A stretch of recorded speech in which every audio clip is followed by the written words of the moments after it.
Amém, irmãos? Bem, nós estamos numa caminhada bem longa nas doutrinas básicas da fé, né? E nós estamos ainda na segunda doutrina, certo? Ela pegou, estava contando ali, ela pegou umas seis aulas, eu acho que essa é a sexta aula já, só sobre a doutrina a respeito de Deus, ou até a ontologia, né? Para ver como a Bíblia é rica em nos ensinar sobre Deus e o seu projeto destinado a nós, certo? E nós já estamos aí no slide 26, se eu não me engano. Exatamente. Mas antes de ir lá, eu gosto de sempre ler aquela frase introdutória, né? De A.W. Tozer, onde ele diz assim: o mais portentoso fato a respeito de qualquer homem não é o que poderá dizer ou fazer em um dado momento, mas sim a imagem que ele leva de Deus no fundo do seu coração. Uma palavra bonita que fala que o elemento mais grandioso que nós podemos desenvolver em nossas vidas é compreender quem é o nosso Deus. Segundo a visão cristã, a negação de Deus ou conceito errado sobre ele produzirá desajustes e queda na vida de uma pessoa. Já o conceito correto sobre Deus trará equilíbrio e sensatez. Então, se nós não entendemos quem é o nosso Criador, quem é o nosso Deus, isso trará complicação para a nossa vida. Já entender o que Ele quer, quem Ele é, como Ele se revela, traz equilíbrio e sensatez para a nossa existência. Isso é muito importante, né? Porque mesmo pessoas que se declaram cristãs, muitas vezes têm uma visão distorcida de quem é Deus. Quando a gente chega na parte final, se Deus quiser será hoje, da nossa aula, nós vamos ver alguns venenos, alguns cuidados que a gente deve ter de ideias erradas a respeito de Deus. E nós vamos ver que essas ideias equivocadas a respeito de quem é o nosso Deus produz complicações para a vida das pessoas, enquanto a visão correta a respeito de Deus traz mais equilíbrio e sensatez para a nossa vida, certo? E por isso é muito importante a gente conhecer quem é o nosso Senhor. Bem, vamos lá para o slide 26 então? E antes eu vou ler o slide 20 e 21, que é a respeito dos decretos de Deus, que é justamente o ponto onde nós estamos concluindo o nosso estudo aqui, né? Então lá no slide 20 diz assim: decretos de Deus são seus planos e desígnios perfeitos, estabelecidos na eternidade. Por meio deles, o Senhor dirige soberanamente a história e realiza sua vontade em todo o universo, atingindo assim seus propósitos santos.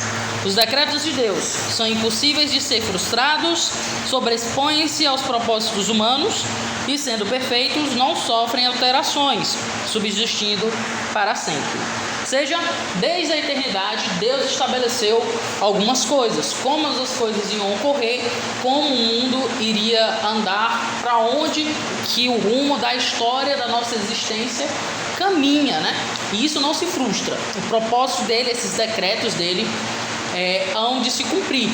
E nós pontuamos aqui, estamos estudando basicamente 5 decretos. Na última aula a gente observou 3. Nós vimos o decreto de Deus sobre a criação, que Deus criou o mundo com um propósito, né? Isso aqui é muito belo porque isso gera um fundamento até mesmo para o estudo da ciência, certo? O homem ele pode confiar na ciência no sentido de estudar, né? De usar esses métodos, porque Deus estabeleceu leis no mundo, né? E é por isso que o conhecimento cristão foi ele que basicamente deu luz à ciência moderna, ok? O problema da ciência moderna foi a filosofia naturalista que adentrou o meio ali, né? Então essa visão ateísta tomou de conta das universidades. Mas é porque nós cremos em um Deus que cria e estabelece leis, e porque Ele é justo, é que a gente pode ter confiança de estudar as leis e tentar estabelecer o mundo, né? Se eu cresce em Deus caóticos, como outras religiões assim creem, eu não poderia ter segurança numa lei da gravidade, por exemplo, né? Ou na lei da força, da aceleração. Então a gente não poderia construir toda essa tecnologia, porque a gente poderia pensar: esse Deus vai pegar uma pegadinha comigo. O mundo não funciona assim o tempo todo. Então não teria esse equilíbrio da criação sendo bem estabelecida e bem ordenada como Deus o fez. Mas porque nós cremos nos Deus das Escrituras, a gente pode ter segurança na ciência, por assim dizer, no estudo do mundo que está ao nosso redor, salvo esse cuidado para não cair numa visão filosófica naturalista, né? Que é o que complica quando a gente pensa no tema das origens, ok? Bem, mas nós vimos isso já, que Deus estabeleceu a criação. Um outro elemento é que Deus também determinou os tempos de ascensão e queda de todos os povos. Então Deus, ele tem esse controle sobre a história, né? A história não está acontecendo em um caos no nível tal que Deus está perdendo a mão ali das situações. Não, ele é soberano sobre a história, o rumo que ela está tomando.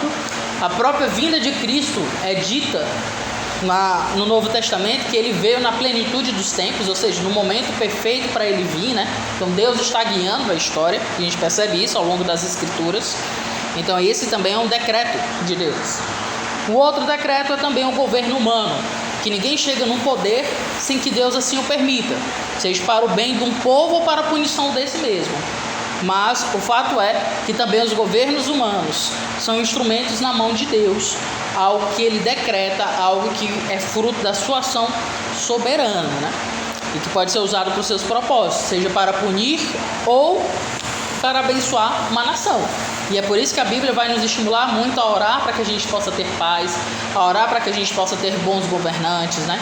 E é interessante que Paulo ensina isso num tempo em que a igreja era oprimida totalmente pelo Estado, né? Então o Estado imperial ali dos imperadores, eles não gostavam do cristianismo, porque eles queriam ser conhecidos como Quírios, né? E dignos de adoração.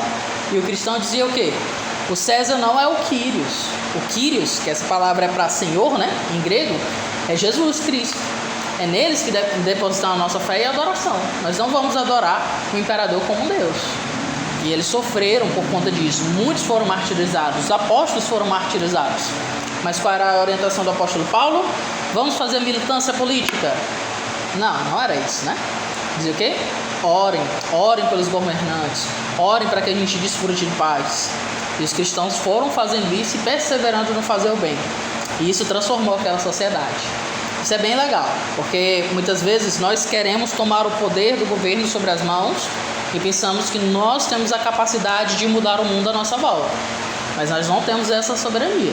Nós obedecemos a Deus e deixamos que Ele o abençoe e assim faça com que a igreja prospere, né? Depois eu quero trazer pregações em Atos, num futuro, depois de ver os evangelhos, né? E é interessante ver a mão de Deus ali por trás dos Atos dos Apóstolos, né? Alguns vão dizer que, na verdade, o livro deveria se chamar Os Atos do Espírito Santo, ou Os Atos de Deus, ou Os Atos de Cristo, né? Porque nós vemos os apóstolos sim agindo, os missionários como os diáconos, Filipe, Estevão, né? Pregando ali o evangelho fervorosamente e as pessoas se convertendo aos montes. Mas lá dizia que era Deus que ia adicionando as pessoas que iam sendo salvas, né? Então sim, nós agimos neste mundo, mas confiando que Deus nos abençoe. É diferente. Por isso a oração é tão importante, né? E entender essa dinâmica, que Deus é soberano, estabeleceu todas as coisas, mas que dentro aqui da esfera da vida, Deus nos deu essa responsabilidade humana, que muitos falam e chamam de livre agência. Ou seja, você tem um livre, você não é um robô, você tem uma certa liberdade desse aspecto, mas isso não está em dissonância com a soberania de Deus. E então chegamos no quarto ponto, que vai mexer um pouco sobre isso, que é a respeito do decreto de Deus sobre a vida dos indivíduos. Veja só o que diz aí o slide 26. O plano de Deus se realizam também na vida de cada indivíduo, sendo ele quem decide formar pessoas fisicamente perfeitas e pessoas mudas, surdas e cegas. Então vamos ver a Bíblia falando um pouco disso. De para a Leninha, pode abrir para a gente em Salmo 139 e ler o verso 13 e 14, por favor. É um salmo bem conhecido, né? Formação ali do ser humano. Pois tu formaste meu interior, tu me teceste no seio de minha mãe, graça te dou, virtude nobre, assombrosamente, maravilhoso me formaste. As tuas obras são admiráveis, e a minha alma o sabe muito bem. Amém. Que verso belo, né? Mostrando que é Deus que tece a vida no homem. É por isso que a gente é contra o aborto, porque é Ele que forma as pessoas fisicamente, até mesmo aquelas que são marcadas por alguma característica de defeito, né? Dentro da nossa visão, que são as mudas, as surdas, as cegas, outros casos. Veja só João capítulo 9, do 1 ao 3. Isso é o Novo Testamento. João 9, do 1 ao 3.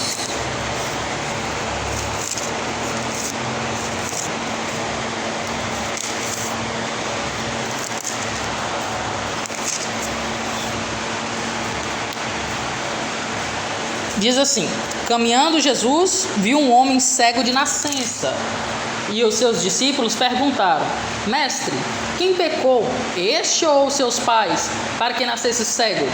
Respondeu Jesus: nem ele pecou, nem seus pais, mas foi para que se manifestasse nele as obras de Deus, né? Então os defeitos físicos não são frutos de um pecado, de um eu humano ou algo assim do tipo. É uma permissão de Deus, né, dentro desse decreto dele, para que o nome dele seja glorificado de alguma forma. Aqui no caso, Jesus vai curar essa pessoa, né? Em outros casos, vai ser para aquela pessoa poder ser amada e ser servida, e a gente demonstrar o amor cristão a ela, né? Em outros casos, porque Deus quer mostrar sua soberania e curar aquelas pessoas. E assim se vai demonstrando então o propósito na vida dos indivíduos, esse exercício de Deus sobre a vida dos homens, na identificação. Isso aqui é muito importante para os dias atuais. Quando a gente vê essas teorias de gêneros, né, ou ideologias de gêneros, como a gente fala mais comum nas igrejas, nós vemos que o homem quer tomar autonomia de tudo. Quer tomar autonomia sobre a forma como ele se enxerga, ou seja, como homem ou mulher, se ele é branco ou negro, né, se ele é rico ou se ele é pobre. Então ele pensa que ele tem essa autonomia para se classificar dessa forma, entende? Então já vi discursos sociais de pessoas de esquerda que ganhavam mais de 10 mil por mês e se dizendo assim: não, eu sou pobre. Então, como é que é pobre, né? Ganhando mais de 10 mil por mês. Não faz sentido, não está na escala nossa econômica das pessoas que recebem muito bem. Não faz sentido eu dizer que é pobre uma pessoa que ganha 10 mil, mas ela dizer o quê? Não, eu me enxergo assim. Ou então outros, né? Já vi de casos de pessoas que entraram por cotas nas universidades e as pessoas dizendo: não, mas você é branco. Ele: não, mas eu me enxergo como negro. Eu me enxergo como negro porque eu vim de descendentes negros, minha avó, algum parente meu é negro, então eu sou negro e eu mereço aqui entrar por cotas. Ou então, os casos atuais que a gente percebe muito hoje, né? De pessoas dizendo: não, eu me sinto mulher, eu me vejo como mulher, logo eu, homem, de aparência física, mas me vendo como mulher, sou digno de usar uma saia, um vestido, alguma coisa e frequentar os banheiros femininos. E ai de quem critica isso. Eu vi uma crítica atual que estavam fazendo a escritora de Harry Potter, né? Que ela achou um absurdo um caso lá de um desses tipos de pessoas, de um homem que entrou, um homem de saia, entrou no banheiro feminino. E aí ela comentou falando negativo para isso, né? Aí viram assim: conservadora, reacionária, contra essas coisas, você é muito retrógrada, não sei o quê, e criticando ela porque ela achou ruim o fato de um homem de saia entrar no banheiro feminino, né? Então, perceba o absurdo do mundo de hoje. E como esses versículos podem nos libertar. Se Deus lhe fez nascer brasileiro, branco, preto, alto ou baixo, forte ou fraco, rico ou pobre, de olho azul ou de olho escuro, foi Deus que determinou essas coisas. E Ele tem propósito com a nossa raça, com a nossa cor, nosso tamanho, nossa etnia, com todas essas coisas. Porque Ele é o soberano e Ele estabeleceu. Então isso traz propósito para a nossa vida e consistência. E querer ir contra isso demonstra então uma atitude de rebeldia. Percebe? Por isso que o homossexualismo é algo condenável nas Escrituras, a prática homossexual.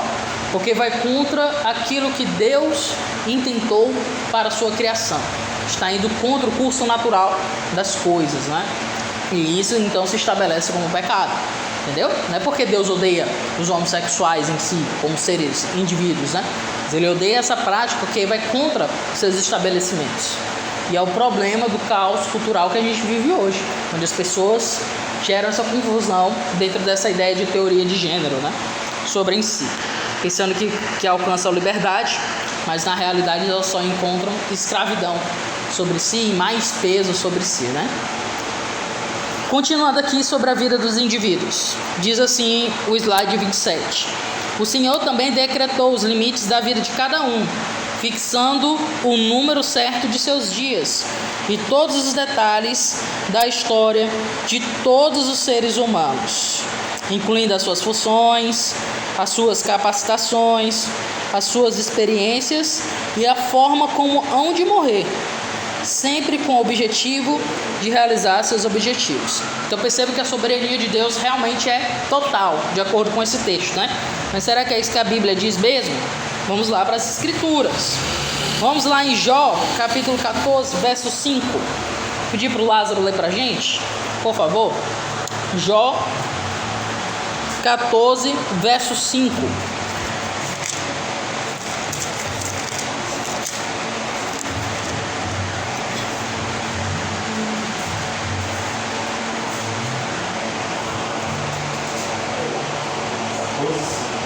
Isso.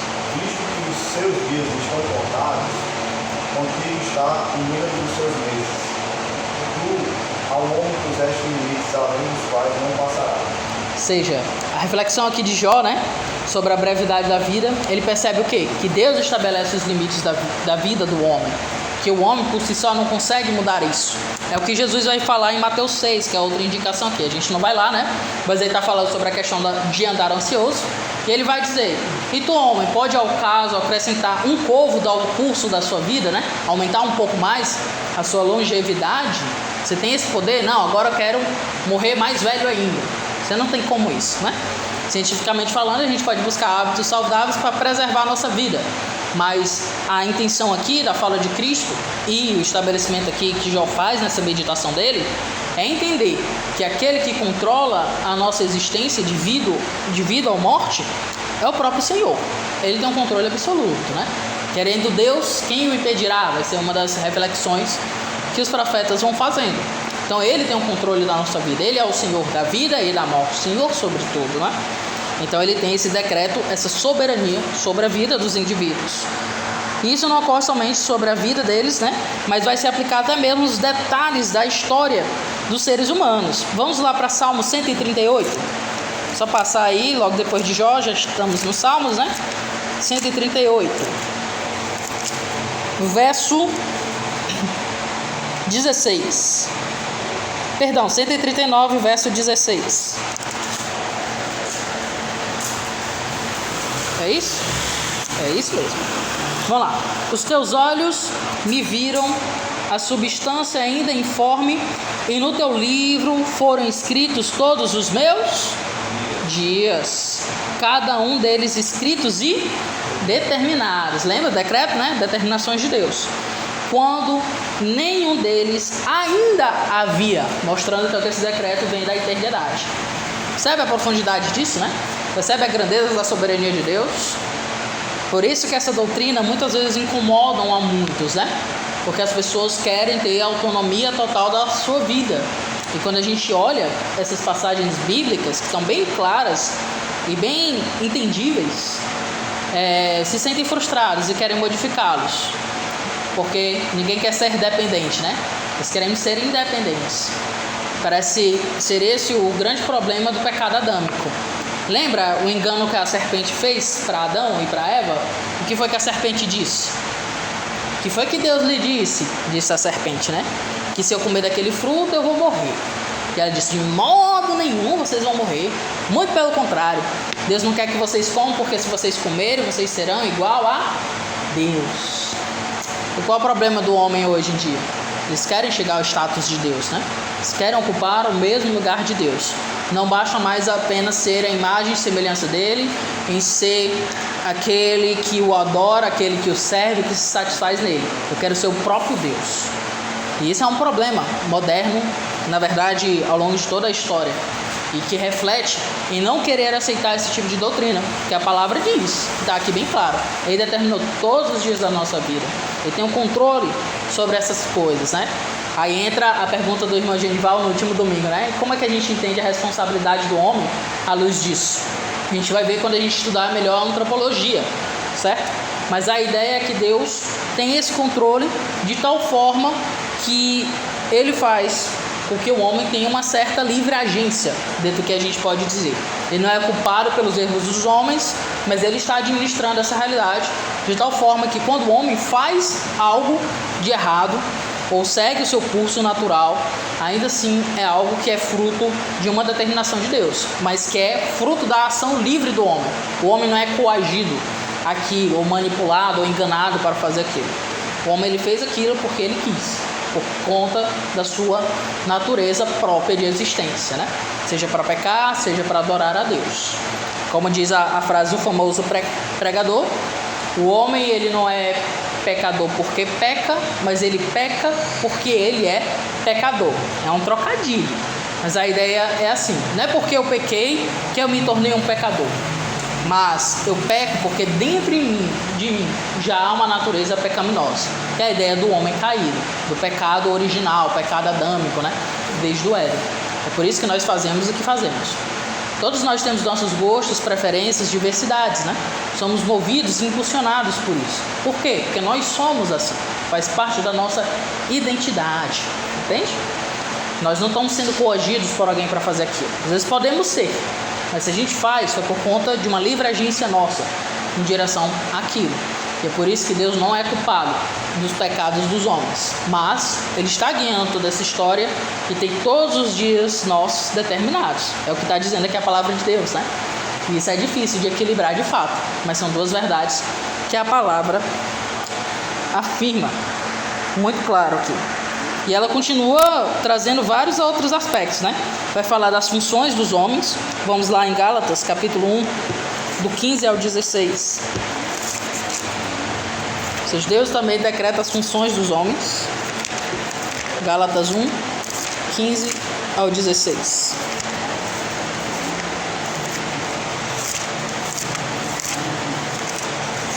Logo depois de Coríntios. Vamos lá. Diz assim: quando, porém, ao que me separou antes de eu nascer e me chamou pela sua graça, aprove revelar seu Filho em mim, para que eu pregasse entre os gentios, sem detença, não consultei carne e sangue. Ou seja, quem foi que trouxe essa função para o apóstolo Paulo? O próprio Deus, né? E por analogia a gente aplica a todos os indivíduos também. Deus traz as funções. E isso vai entrar dentro desses outros aspectos que estão sendo citados aqui, as suas capacitações, as suas experiências, né? E a forma também como hão de morrer. Volte aí para João, capítulo 21. João 21, 18 e 19. Pedi para o Rodrigo ler para a gente. Por favor, Rodrigo, pode ler para a gente?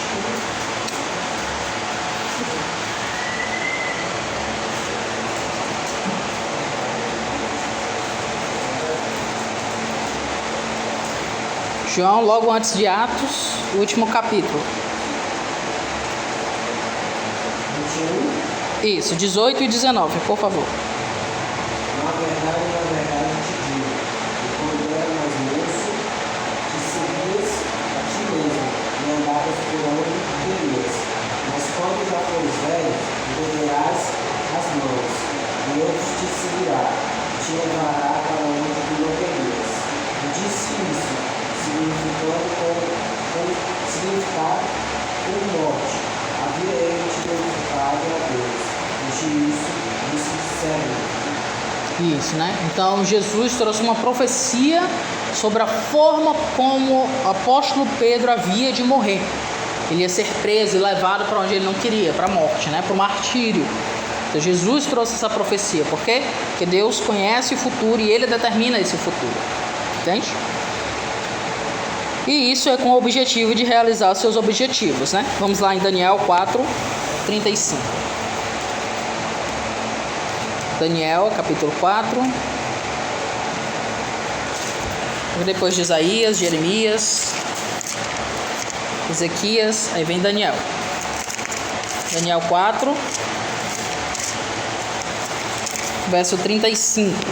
Diz assim: todos os moradores da terra são por eles reputados em nada. E segundo a sua vontade, ele opera com o exército do céu e os moradores da terra. Não há quem lhe possa deter a mão, nem lhe dizer que fazes, né? Então Deus age, ele é soberano totalmente. A Bíblia é bem enfática em relação a isso. Isso muitas vezes nos incomoda, né? Porque nós queremos ter essa autonomia, mas a gente vê que a nossa autonomia não pode superar ou se igualar à autonomia de Deus, por assim dizer, porque ele é muito mais poderoso e soberano sobre toda a criação, tá bom? Por um outro lado, isso também nos traz muita segurança, porque a gente entende que Deus está agindo e que Ele tem propósito com as nossas vidas. E é por isso que mesmo diante de tormentas e dificuldades, nós podemos encontrar reforço diante de Deus para viver de acordo com a vontade dEle, confiando que a vontade dEle é boa, perfeita e agradável. É óbvio que hoje, talvez você esteja vivendo momentos mais amargos na vida, decorrências de pecado, de lutas, de tentações, de provações que se estão passando. Mas o fato é, Deus está presente, Deus está agindo, Deus está escrevendo a nossa história para a glória dele. E é por isso que a gente pode se agarrar a Deus, orar para que Ele mude a nossa sorte nesse sentido, né? Para que nós possamos desfrutar das suas bênçãos e viver e ser fiel a eles até o fim, mesmo que Ele nos traga desafios difíceis dentre os presentes. Pense nos mártires. É interessante olhar as histórias dos mártires e ver que eles morreram felizes. Muitos dos mártires, quando iam morrer, eles oravam, louvando a Deus. Outros cantavam hinos em multidões. Outros ajudaram as próprias pessoas que o estavam matando, que não estavam conseguindo cortar a cabeça da pessoa. Ele conseguiu guiar a lâmina da pessoa para o seu pescoço. Isso foi uma mulher, uma jovem, né?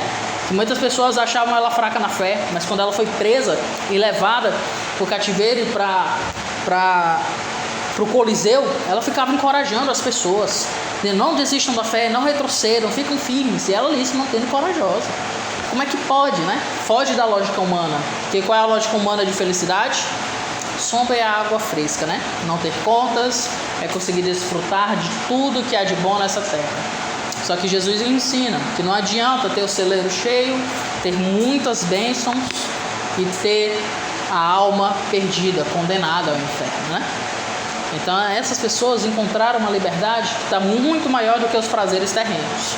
É óbvio que a gente sente a falta, a fome, a dor das dificuldades e tudo mais. Mas Cristo, Ele nos traz uma satisfação que supera as coisas terrenas. E nos dá a perspectiva correta para vivermos debaixo dessa terra. Entende?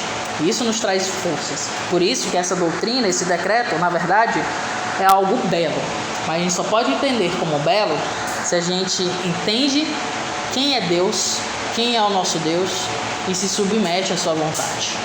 E aí sim a gente desfruta da sua graça com profundidade. Então temos também o último decreto aqui, que é a respeito da salvação. Quinto decreto, né? No slide 28, diz assim: os decretos de Deus abrangem a história, o meio e os alvos da salvação.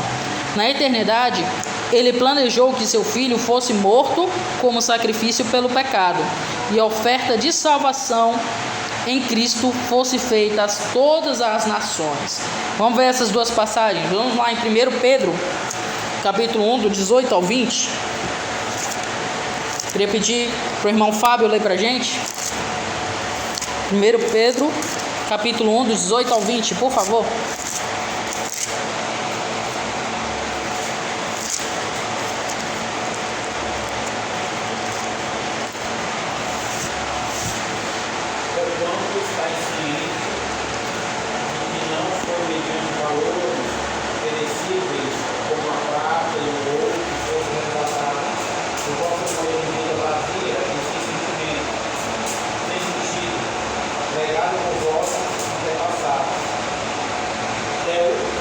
Até o 20.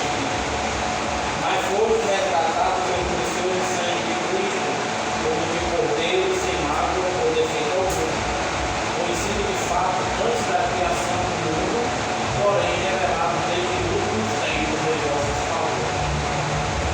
Amém. Então veja, né? Antes da fundação do mundo foi determinado esse precioso sangue de cordeiro sem mácula, né? O sangue de Cristo derramado ao nosso favor. Lembra? O homem pecou contra Deus. A gente vai ver isso melhor na doutrina do pecado. E a nossa dívida para com Deus, que é totalmente digno, era uma dívida infinita. Somente alguém totalmente digno poderia pagar essa dívida. Por isso que Cristo morreu por nós, né? E isso foi um ato de um decreto de Deus. Deus decidiu nos resgatar.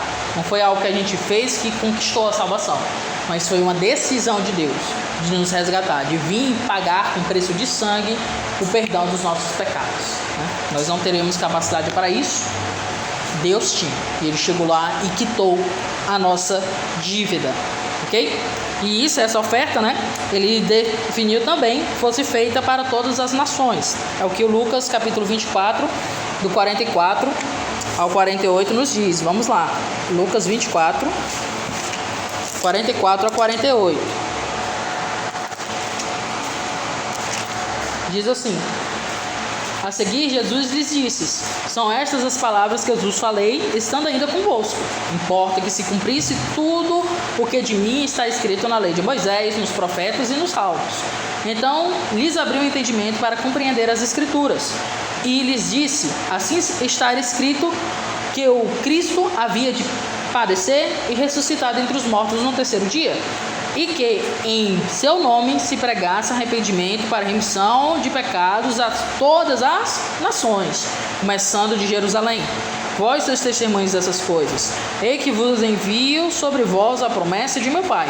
Permanecei, pois, na cidade, até que do alto sejais revestidos de poder. Voltando para o evento de Pentecostes que acontece em Atos, né?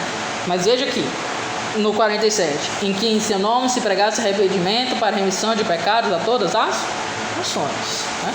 Então, esse sacrifício de Cristo é para alcançar pessoas de todas as nações, ok? Ele decretou isso, que Cristo fosse morto e por esse sangue a gente tivesse a salvação. A gente quem? Pessoas de todas as nações. Ele também decretou, no slide 29, ele também decretou quem seria salvo e quem seria destinado para a ira. Essa decisão foi tomada antes dos tempos eternos, com base em sua própria determinação e graça, e não com base em méritos pessoais. Vamos lá para Romanos 9, do 15 ao 18. Romanos 9, do 15 ao 18, e depois pula para o 21 ao 24, né? Vamos lá. 15 a 18. Diz assim, vou ler do 14, tá? Que diremos, pois, a injustiça da parte de Deus? De modo nenhum. Pois ele diz a Moisés: terei misericórdia de mim, terei misericórdia de quem me aprouver ter misericórdia, e compadecer-me-ei de quem me aprouver ter compaixão. Assim, pois, não depende de quem quer ou de quem corre, mas de Deus usar a sua misericórdia. Porque a Escritura diz a Faraó: por isto mesmo te levantei, para mostrar em ti o meu poder e para que o meu nome seja anunciado por toda a terra. Logo, ele tem misericórdia de quem quer e endurece a quem lhe apraz. Ou seja, Deus, ele determina quem vai receber essa misericórdia. Deus usou o governo do Egito lá na época de Moisés, endurecendo o coração daquele homem para mostrar a sua grandeza sobre a crença daquele povo, mostrando que ele era muito mais poderoso que os falsos deuses que os egípcios adoravam. Foi isso que as 10 pragas do Egito fizeram. Então Deus está tendo esse controle da história, controle sobre os governos, controle sobre a criação, como a gente viu anteriormente, né? Controle sobre a vida dos indivíduos, no caso aqui a vida do próprio Faraó. E também, para quê? Mostrar a sua salvação, mostrando o quê? Que ele exerce a misericórdia sobre quem ele quer, né? É assim que se opera a salvação. Não veio do primeiro passo de nós, veio o primeiro passo de Deus querer nos salvar, entregando seu filho para morrer na cruz, fazendo o plano de se alcançar todas as nações e também alcançando essas pessoas com quem ele quer ter essa misericórdia. Vamos ver o verso 21 ao 24. Diz assim: ou não tem o oleiro direito sobre a massa para do mesmo barro fazer um vaso para honra e outro para desonra?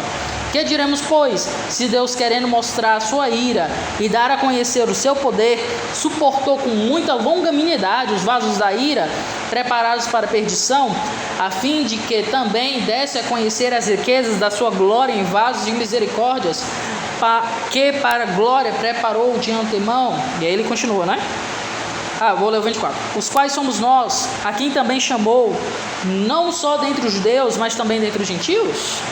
Qual é a imagem que Paulo está fazendo aqui? A de um oleiro que trabalha construindo vasos. Uns são para honras, provavelmente usando materiais preciosos ali na sua confecção, né? Então pense num vaso de porcelana, um vaso de ouro, de prata, ou um vaso incrustado. E outro de ira, que era um vaso descartável, provavelmente de barro, certo? Alguns vão dizer que esses vasos eram usados para os dejetos humanos, né? Para as fezes e coisas assim. Então coisas descartáveis, lixo, você juntava, que nem uma sacola plástica, né? Você junta ali naquele canto e depois joga fora. E ele, como oleiro, tem essa soberania de escolher quem são os que vão para a ira, quem são os que vão receber essa honra, essa misericórdia da parte dele. E a grandeza não está no objeto em si, está no próprio oleiro que fez esses objetos destinados para aquilo que ele determinou, né? Para aquilo que ele quis. Então isso aqui nos ofende muito, porque a gente tem uma cultura extremamente democrática, né? Por assim dizer. Nós queremos o igualitarismo total. Nós queremos fazer isso até mesmo com Deus, sendo que Deus é o soberano, Ele é o Criador. Nós somos suas criaturas. Não tem como a gente se botar no mesmo patamar de Deus. Ele tem essa soberania. É o que a Bíblia está dizendo. Então é Ele que decide aqueles que serão salvos. E, irmãos, isso aqui é libertador em todos os sentidos. Porque a salvação não está dependendo necessariamente de nós. É óbvio que Deus requer coisas de nós que somos salvos. Não estamos negando isso. A gente vai ver isso nas outras doutrinas. Mas a ação de salvação foi um ato gracioso de Deus, o que deve produzir em nós uma profunda gratidão e também uma motivação e uma confiança para evangelizar, certo? Porque se é Deus que salva, se é Deus que opera o perdão, se é Deus que transforma as pessoas, nós podemos ter confiança de pregar o evangelho, entendendo que as pessoas vão se converter não por conta da beleza da minha argumentação, dos meus trejeitos, da grandeza pessoal que a gente pode conquistar na vida, mas dependendo única e exclusivamente da ação de Deus, entende? Por isso que a gente deve viver o evangelho e anunciá-lo aos perdidos, aos que estão na nossa volta, no nosso meio, né? Seja no nosso trabalho, seja em nossas famílias, seja nos meios onde Deus nos insere, ok? Vamos ver também aqui Efésios, né? Vamos lá para Efésios, capítulo 1,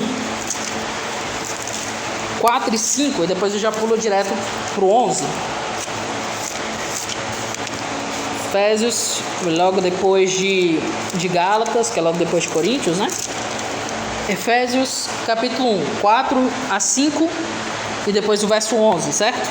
Diz assim: assim como nos escolheu nele antes da fundação do mundo, para sermos santos e irrepreensíveis perante ele, e em amor nos predestinou para ele, para a adoção de filhos por meio de Jesus Cristo, segundo o beneplácito da sua vontade, para o louvor da glória de sua graça, que ele nos concedeu gratuitamente no amado. Então foi ele que nos escolheu, nos predestinou, isso antes da fundação do mundo. Lembra? É um decreto de Deus da salvação, né? E o verso 11, vamos lá. Nele digo, no qual fomos também feitos heranças, predestinados segundo o propósito daquele que faz todas as coisas, conforme o conselho da sua vontade. Então, de acordo com a sua vontade, o conselho da sua vontade, a sua decisão ali na eternidade, Deus Trino, né? Decretando essas coisas, ok? E é de acordo com a vontade dele e não os nossos méritos pessoais, né? Mas a boa vontade dele de nos redimir. Percebe o quão grato a gente tem que ser a Deus, né? E se a gente está aqui hoje, é porque Deus assim o quis e permitiu a nós e nos deu essa graça. Então nós temos que desfrutar disso com muita alegria e louvor a Deus, tá bom? O último slide sobre a salvação, né? No cumprimento de seus santos desígnios, o Senhor também decretou que uniria judeus e gentios num só corpo, a igreja, e que só um remanescente fiel de Israel seria salvo antes da vinda do Senhor. Vamos lá para Efésios 3 ao 11, uma passagem bem extensa.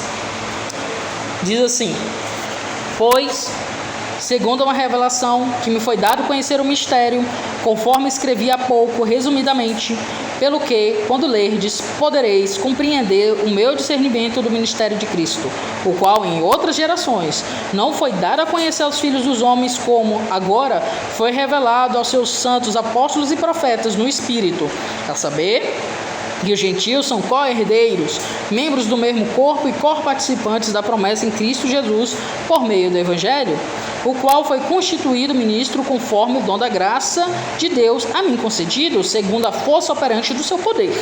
A mim, o menor de todos os santos, me foi dada esta graça de pregar aos gentios o Evangelho das insondáveis riquezas de Cristo e manifestar qual seja a dispensão do ministério, desde os séculos, oculta em Deus, que criou todas as coisas, para que, pela Igreja, a multiforme sabedoria de Deus se torne conhecida, agora dos principados e potestades nos lugares celestiais, segundo o eterno propósito que estabeleceu em Cristo Jesus, nosso Senhor, pelo qual temos ousadia e acesso com confiança mediante a fé nele. Portanto, vos peço que não desfaleçais nas minhas tribulações por vós, pois nisto está a vossa glória, em ser igreja de Cristo. Então Deus estabeleceu também esse momento que nós vivemos de união entre judeus e gentios, que forma essa igreja. E quando a gente pensa em Israel, qual é a ideia aqui? Que o Antigo Testamento ele não previa a igreja dessa forma como a gente entende hoje. Eles entendiam a nação de Israel como nação de Israel. Mas o que Deus fez? Deixou a nação de Israel em vergonha, tirando um pequeno remanescente e tendo a igreja então sendo formada por judeus que se converteram ao Evangelho e os gentios, que somos nós, também se convertemos ao Evangelho. Mas Deus tem planos para Israel no futuro. É o que a gente vê em Romanos capítulo 11. Vamos lá, em Romanos, tá aí do ladinho, capítulo 11, aqui a gente vai encerrar as leituras, vou para a parte final, Romanos 11, deixa eu ler o Romanos 9, 27 também, Romanos 9, 27, diz assim: mas, relativamente a Israel, dele clama Isaías, ainda que o número dos filhos de Israel seja como as areias do mar, o remanescente é que será salvo. Contando desse grupo, que seria salvo do meio de Israel, que nem todo Israel seria salvo. Mas veja só o que ele diz a respeito do futuro de Israel.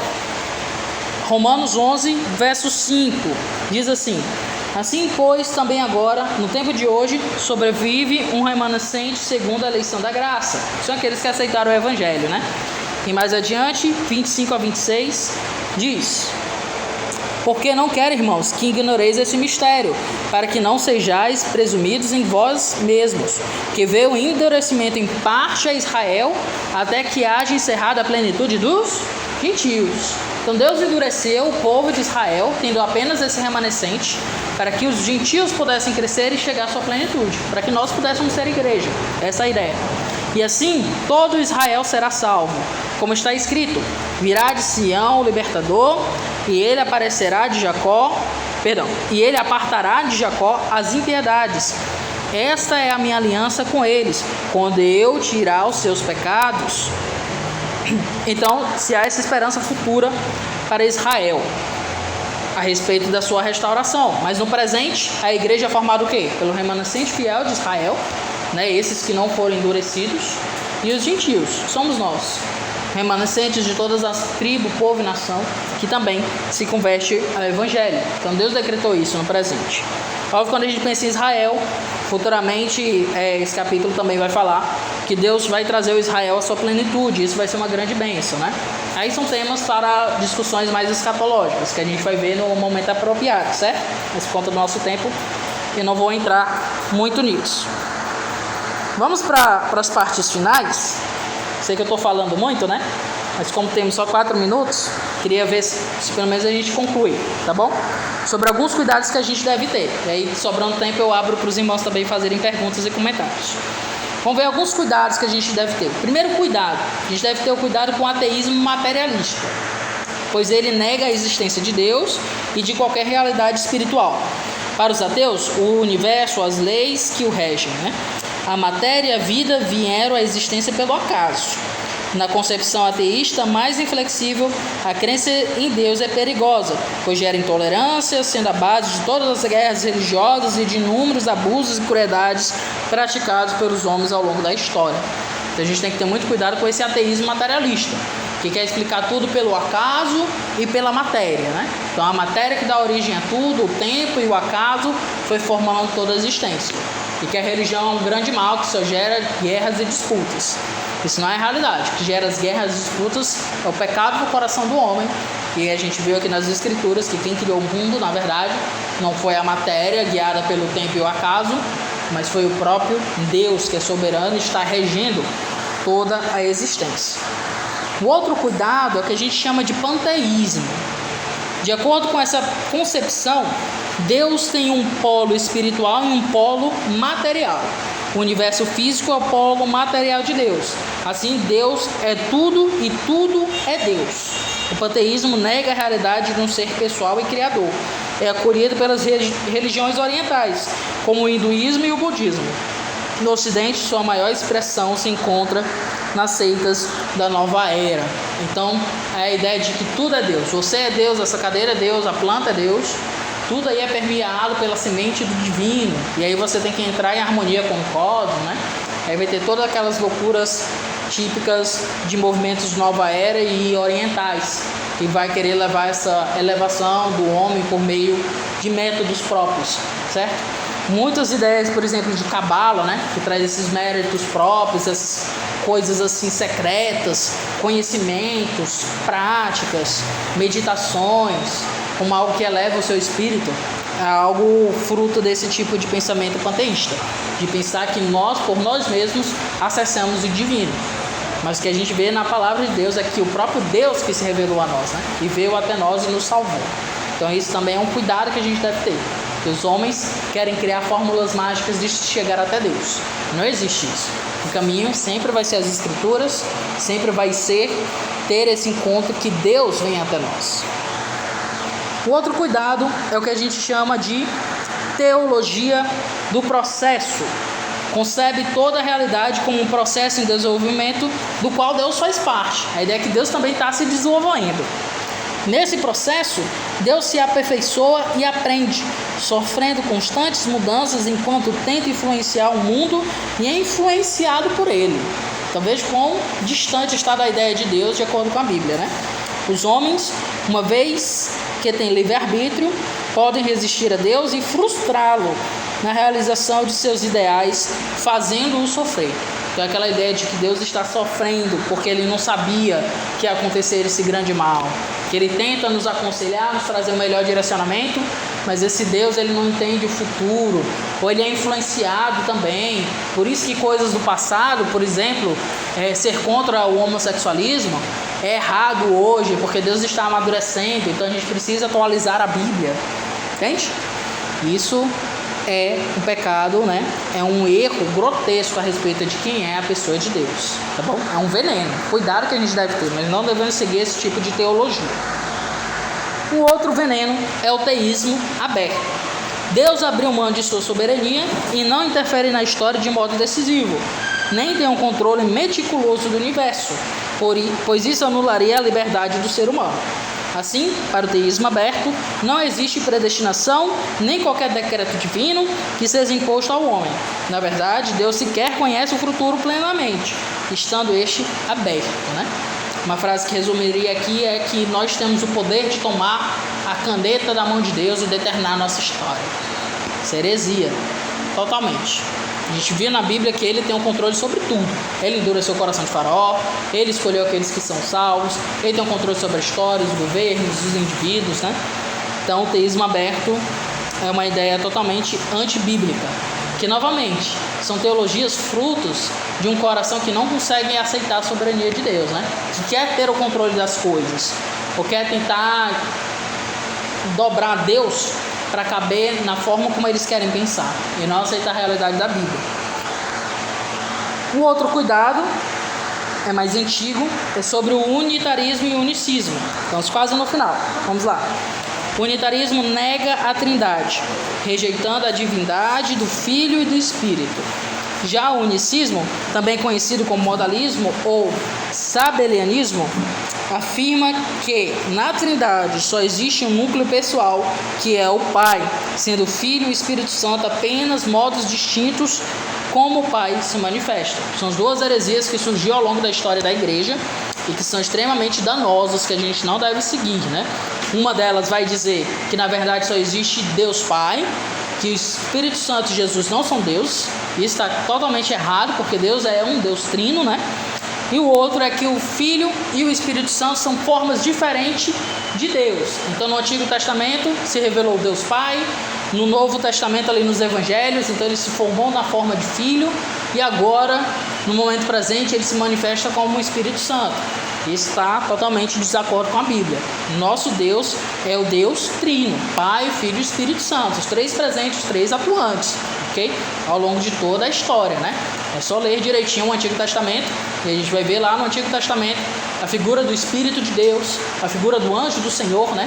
Que são adorados e reconhecidos como Deus, e o próprio Jeová também reconhecido como Deus. Então Deus, ele é trino, ele é um, sim, mas ele é três pessoas, que é um único Deus, né? É algo complexo que vai para além do que a gente consegue captar racionalmente, algo que transcende a razão, mas não é contra a razão. E por fim, o último cuidado, o último veneno que a gente deve ter a respeito da doutrina, a respeito de Deus, são as concepções populares. Deus é concebido como um ser supremo, porém distante, não se importando com os detalhes da vida humana ou com o modo como as pessoas vivem. Esse Deus não reprova praticamente nada, exceto os desvios que o senso comum também reprova, ou as injustiças que a pessoa acredita que foram feitas contra ela. Esse Deus imaginário não requer adoração, honra ou santidade das pessoas. É o Deus que as pessoas popularmente dizem crer, né? Então, eu creio em Deus, né? Eu sou contra as injustiças do mundo, eu quero que as coisas funcionem e tal, mas ela não olha para o que a Escritura requer dela, do compromisso dela pessoal. Então é um Deus adaptado para suas preferências pessoais, e isso também é uma complicação, um veneno. Por isso, a gente volta lá para a frase de A.W. Tozer, né? Para encerrar aqui esse nosso momento, onde ele diz: o mais portentoso fato a respeito de qualquer homem não é o que ele poderá dizer ou fazer em um dado momento, mas sim a imagem que ele leva de Deus no fundo do seu coração. Por isso é fundamental a gente entender a doutrina de Deus, todos os elementos que a gente viu aqui ao longo dessas 6 aulas, né? Para que a gente compreenda qual é o propósito de Deus para a nossa vida e quem Ele é claramente. Senão a gente pode acabar caindo em um desses venenos. Percebe que, comparando com a doutrina das Escrituras, né, os perigos de se entender Deus errado gera muito mais problemas e muitos mais desvios. E por isso a gente deve ter esse cuidado, tá bom? Bem, já são 6h05, estourei o tempo aí 5 minutos. Então eu vou orar e a gente encerra o nosso momento de EBD, né? E logo após 6h30 a gente dá início ao nosso culto, tá bom? Vamos orar ao nosso amado Deus. Oremos. Senhor amado, eu quero te agradecer por mais uma aula, os meus queridos irmãos aqui conosco, outros chegando, nos visitando, e nós te louvamos, Pai, por quem Tu és, por o grande Deus que Tu és, toda a grandeza e todos os princípios e verdades que a Tua palavra fala acerca de Ti. Nos ajuda a entender e mais ainda a aceitar a Tua soberania, os Teus propósitos e desígnios, a fim de guiar as nossas vidas e vivê-las de acordo com Tua vontade, que é santa, perfeita e agradável. Nos dar agora à noite um bom momento de comunhão, um bom momento de culto, para que possamos adorar e exaltar o Teu santo nome, para que possamos meditar nas Tuas Escrituras, por meio do nosso querido irmão Lázaro que vai estar pregando, a fim de que Tu possa ser engrandecido cada vez mais em todas as esferas da nossa vida. É a nossa petição e oração. No bom nome de Cristo Jesus é que oramos. Amém.